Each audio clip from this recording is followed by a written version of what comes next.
Mabilis na pagka-lowbat at pagkaubos ng memory space, ilan lang ba yan sa problema ng ating cellphone users? But worry no more.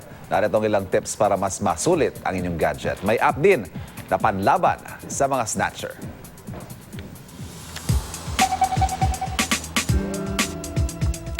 Burn na yun. Dito na.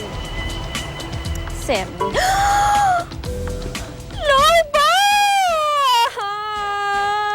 Parang gusto ko iba yung cellphone ko. Nakalimutan ko kasi mag-charge. Kailangan pa naman yung importanteng nag-text sa akin.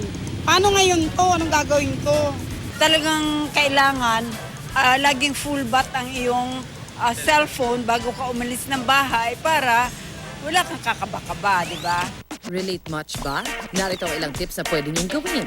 Para pahabain ang inyong battery life, ibaba sa 30% ang inyong screen brightness. Patiin din ang inyong Wi-Fi, 3G, Bluetooth at GPS kung hindi naman gagamitin. Ang mga ito kasi malakas kumonsumo ng baterya. Kung minsan naman problema din ang pagbagal ng cellphone o ang madalas na paghang nito. Minsan kasi dahil ito sa napupunong memory space. Magbura ng apps na hindi naman madalas gamitin. Pinakamalaking kumain ng storage natin is yung nag-auto-save. Lalong-lalo na dito sa Pilipinas na uso ang Viber. Pag nagpapadala ng mga pictures, usually yung settings ng mga tao, download everything. So lahat ng mga pictures, lahat ng mga videos, lahat ng mga pinapadala doon, nasa-store sa cellphone, kinakain niya yung storage. Maari ring makabawas sa space ang pag-off ng photo stream. Pumunta lang sa settings, photos, and camera at piliin ang optimized iPhone storage. May iba ring app kung saan pwede mong i-upload ang inyong mga photo. Meron ring mga USB on the go o USB OTG para sa Android phones at iPhone. Gamit ito, madali nang maililipat ang inyong files para sa karagdagang space sa inyong cellphone. Sa ilang cellphone unit naman na may external SD slot, pwedeng ilipat dito ang ibang files at photos.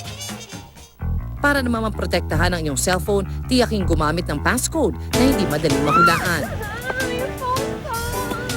May mga application na pag pindutin mo via the website, sisigaw-sigaw yung telepono na magnanakaw. Meron din mga nabibiling mga gadget na mga maliliit sila eh. Pag pindutin mo, biglang mag-iingay yung telepono, basta within range. Or pag napalayo yung telepono sa'yo at out of range, manginginig. O mga kapuso, sana nakatulong ang aming tips para mas ma-maximize at ma-enjoy nyo lalo ang paggamit ng inyong mga gadget at cellphone.